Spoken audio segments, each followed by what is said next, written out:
So good day, ma'am. Today I'm going to explain the activity LM35 temperature sensor. So first here nag-define og name here the LM pin para sa analog, A pin A0. So shortcut ni para dali gamiton sa code. Then we include wire there, include liquid crystal, mga libraries ani. Tapos mga 0.0 times 27 16 and 2 here is to set the LCD address to 0 times 27 for a 16 char and 12 line display. So we are to put here the declare tag float temp equals 0 and long LMVAL equals to 0. Tapos mag-set up void setup, and then we are going to put the LCD in here is to initialize the LCD, and under it put LCD backlight. To open the backlight, we're going to make the loop inside the loop, and then put the element of analog here. LM pin is to read the value of the A0, and then we're going to put temp equals to LM val LM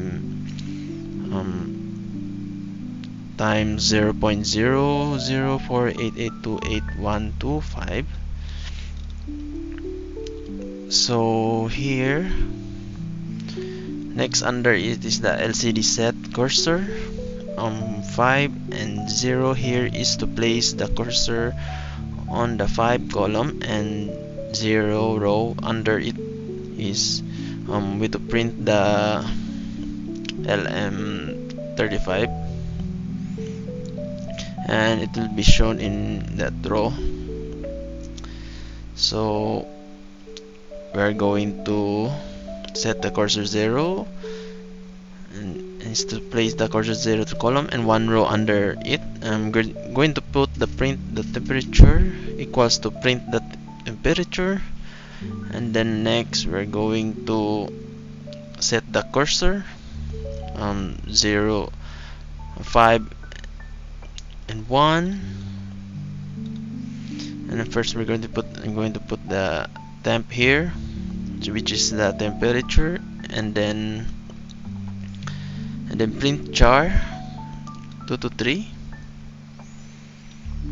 The unit cursor next is to print the C, and then next is the delay 200, so 200 milliseconds siya, yan delay. Okay, check delay. So now I'm going to show you the final output.